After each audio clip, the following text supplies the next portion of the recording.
Una buonasera cari telespettatori e telespettatrici, grazie come sempre per aver scelto l'informazione regionale di Telefriuli.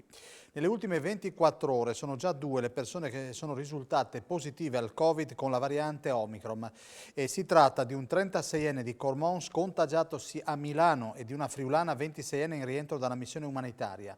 La conferma arriva dal vice governatore Riccardi che anticipa come a dicembre le terze dosi inoculate saranno 400.000. Assessore Riccardi, allora è di fatto arrivata anche in Friuli Venezia Giulia la variante Omicron nei confronti di una persona di Cormons?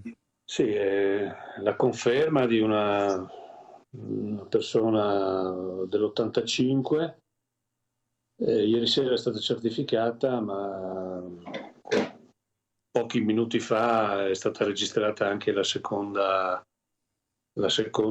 presenza con una ragazza della classe 95 che registra l'Omicron. Entrambi stanno abbastanza bene e sono in isolamento. Senta, si è capito dove l'hanno contratto? Ma il primo caso, le valutazioni dicono che l'abbia preso a Milano nei giorni scorsi.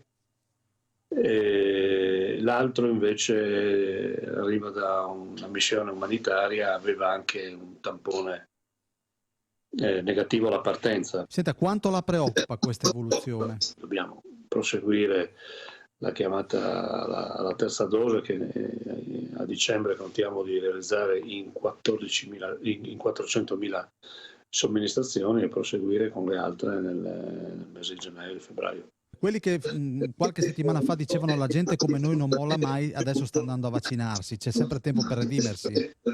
Beh, ma questo è un dato positivo, significa che le persone ragionano, osservano, guardano, vedono le storie degli altri, quindi questo è positivo. L'importante è arrivarci e io aggiungo è arrivarci il prima possibile. Oggi in Friuli Venezia Giulia sono stati rilevati 487 nuovi contagi totali e 7 decessi. Nel dettaglio, su 4.570 tamponi molecolari sono emersi 388 nuovi contagi, con una percentuale di positività dell'8,49%. Sono inoltre 10.828 i test rapidi antigenici realizzati, dei quali sono stati rilevati 99 casi. Le persone ricoverate in terapia intensiva sono 34, mentre i pazienti ricoverati in altri reparti scendono a 281. Anche oggi la prima fascia di contagio è quella degli under 19 che tocca quota 26,90% dei nuovi positivi. Dicevamo delle vittime, ce ne sono purtroppo 7, si tratta di un uomo di 94 anni di Trieste, di un 84enne di Pordenone, una donna di 82enne del capoluogo regionale, un 82enne di Montereale Valcellina, un 81enne di Pravisdomini, un 78enne di Pordenone e un 77enne di Trieste. Oggi all'Ente Fiera di Martignaco l'ASOF ha organizzato una giornata di vaccinazione dedicata agli under 12 dove sono stati vaccinati circa 230 bambini. Le prossime giornate dedicate alla vaccinazione in età pediatrica saranno il 27 dicembre all'Ente Fiera e a Gemona e il 28 a Palmanova. Per queste giornate le prenotazioni sono già tutte esaurite, mentre le prime giornate utili con posti disponibili sono quelle di domenica 2 gennaio all'Ente Fiera, lunedì 3 a Gemona e l'11 a Palmanova.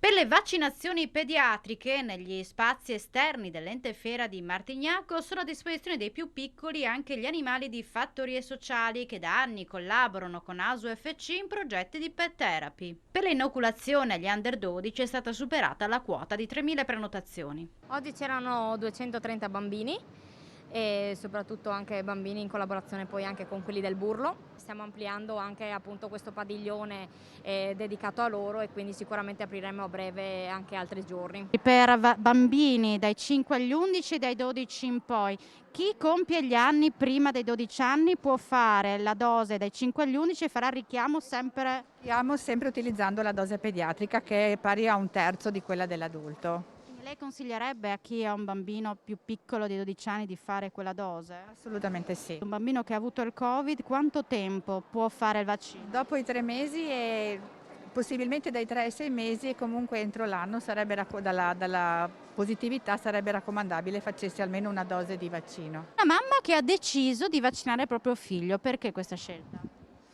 Intanto per un senso civico e comunque anche perché insomma al momento l'unica soluzione per uscirne. Bisogna pensare soprattutto agli altri, a queste persone fragili che magari vorrebbero vaccinarsi ma purtroppo non ne hanno la possibilità. Dobbiamo ricordarci che le malattie per cui si moriva tempo fa sono state debellate grazie ai vaccini e ci sono ancora parti del mondo per cui per le stesse malattie ci sono bambini e adulti che ancora muoiono. Io crederò sempre nella scienza. La cittadella della salute di Pordenone prende forma. L'edificio inaugurato ad ottobre vicino al nuovo ospedale civile ospita da venerdì anche la farmacia comunale. Presto troveranno spazio anche i servizi sociali, mentre un piano è ancora utilizzato per le vaccinazioni.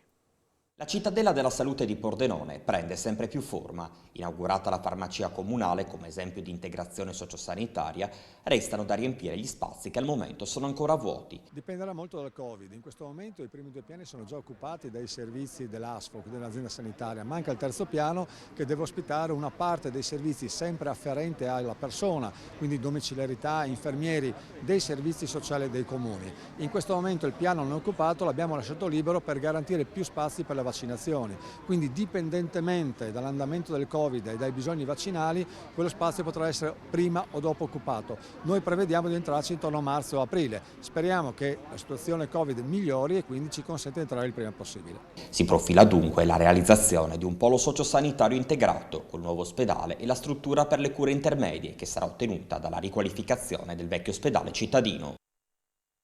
Scoppia la bombola della griglia, miracolato un pensionato, paura nella notte nella zona di via Chiarniescule a Gemona del Friuli. Sul posto sono intervenuti i vigili del fuoco del distaccamento di Gemona, l'equipaggio di un'ambulanza inviata precauzionalmente ai carabinieri della compagnia di Tolmezzo, locale stazione, la vicina stazione di Buia. Un pensionato di 64 anni che vive da solo al primo piano della palazzina aveva installato una griglia con una bombola di gas da 15 kg sul terrazzino dell'appartamento.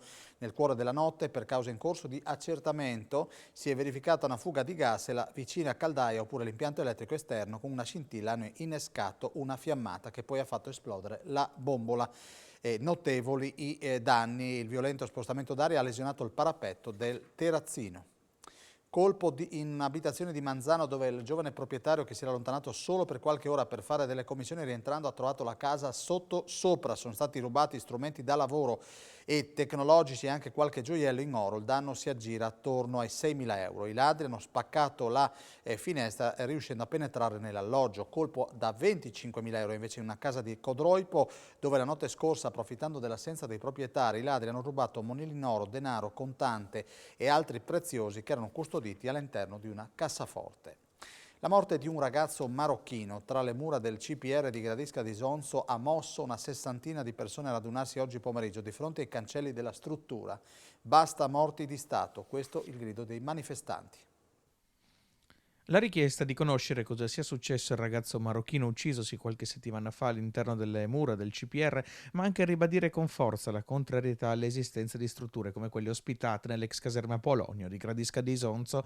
Queste le motivazioni che hanno spinto nel pomeriggio di una domenica di dicembre una 60ina di persone richiamate dal collettivo No CPR No Frontiere a ritrovarsi di fronte ai cancelli del centro di permanenza per i rimpatri. Tra loro e le mura uno schieramento di forze dell'ordine e circa una ventina di uomini e donne di polizia e Digos. Ci sono morti in tutta Italia, hanno precisato alcuni manifestanti, esprimendo solidarietà ai reclusi tenuti dentro a questo lager moderno. Sulle circostanze dell'ultima morte, tutto coperto da segreto di Stato, non sappiamo nemmeno il nome, così i manifestanti. Dopo 2 ore di protesta statica, gli stessi si sono diretti verso l'ingresso del CPR, dal cui interno, distinti anche se non in forma eccessiva, alcuni rumori hanno indotto qualcuno dei presenti a tentare un dialogo con chi si trova all'interno, fornendo anche un numero di telefono per poter essere contattati. Si tratta della 4ª morte dall'apertura delle strutture, ma del primo suicidio. Una lista che annovera Majid, caduto dal tetto dell'allora CIE nella notte tra l'11 e il 12 agosto 2013, Vakhtang Enukize, il georgiano per il quale l'autopsia aveva individuato l'edema polmonare come causa di morte nel gennaio 2020, e prima del ragazzo marocchino di inizio dicembre, un cittadino albanese a luglio 2020. La ripresa in atto è ancora fittizia, per il vero rilancio serve puntare su innovazione, scuola e natalità. A dirlo il presidente del gruppo Danieli, Gianpietro Benedetti, ieri a margine dell'evento di Natale online dell'azienda. Penso che non sia una novità che l'economia mondiale, quindi italiana, è volatile. Avevamo iniziato in genere un periodo di bassa nel 2019, che poi è stato accelerato dal Covid, e probabilmente il Covid ora accelererà, sta già accelerando la ripresa, però sarà una ripresa parzialmente fittizia perché deriva da stampa di moneta in tutto il mondo, e la stampa di moneta, come sappiamo, porterà all'inflazione. Il tema scuola, il tema training, soft skill, per favorire di fatto, non a parole, l'innovazione e l'intraprendere, sarà fondamentale per mettersi nelle condizioni di produrre con maggior valore aggiunto e quindi poter pagare di più, e quindi pagare di più anche i servizi sociali. Sì, qui parliamo di pensioni, vero, però non ho sentito nessuno collegare le pensioni alla natalità, ovvero chi pagherà le pensioni. Non ho sentito pochi collegare le pensioni, natalità e al valore aggiunto, quindi alla innovazione che l'Italia sta portando avanti. Cioè parliamo sempre del dare, e pochi hanno la responsabilità di affrontare anche il tema che per dare bisogna fare, per fare servono alcune precondizioni. Lo spettacolo pirotecnico silenzioso organizzato dal Comune di Udine per festeggiare l'arrivo del nuovo anno sarà all'insegna della speranza. A dirlo è l'assessore alla sicurezza del Comune di Udine, Alessandro Ciani, che ha fatto il punto sui controlli anti-Covid condotti in città. Proseguono a Udine i controlli delle forze dell'ordine sul corretto utilizzo del Green Pass. Decine le attività commerciali controllate ogni giorno, poche le sanzioni a dimostrazione della risposta positiva della cittadinanza sul rispetto della normativa. Ogni giorno l'attività è un'attività molto importante per quanto riguarda l'attività della polizia locale, si concentra sia nel controllo del rispetto delle norme del Green Pass sui mezzi di trasporto pubblico, in particolare in alcune fermate ci sono i controlli della polizia locale, sia per quanto riguarda alcune attività commerciali, bar, ristoranti. 2 giorni fa sono state controllate alcune palestre, solo in una si è verificata la violazione di una norma con le relative sanzioni. Devo dire che la risposta che la cittadinanza sta dando per quanto riguarda il rispetto delle normative sul Green Pass è una risposta molto positiva. E le verifiche proseguiranno anche durante le feste, in particolar modo a Capodanno. Il capoluogo friulano infatti ha deciso in controtendenza rispetto ad altre città di organizzare quantomeno uno spettacolo pirotecnico. Noi abbiamo deciso di dare un segnale. Ovviamente tutti gli eventi che in un Capodanno normale ci sono, purtroppo quest'anno non ci saranno, quindi non ci saranno palchi, non ci saranno concerti, però il segnale dei fuochi d'artificio abbiamo voluto comunque darlo, un segnale di speranza alla cittadinanza. Quest'anno i fuochi d'artificio verranno sparati dal Colle del Castello, in modo da consentire a chiunque di poterli vedere senza doversi assembrare in un luogo specifico, e ovviamente poi rispetteremo tutte le misure di sicurezza che verranno decise da parte del questore, come sempre. Bene, abbiamo finito, io vi ringrazio come sempre per la vostra cortese e fedele attenzione. Io ringrazio la regia di Fabio Di Bernardo, vi auguro un buon proseguimento di serata, ovviamente con i programmi di Telefriuli. Buona serata.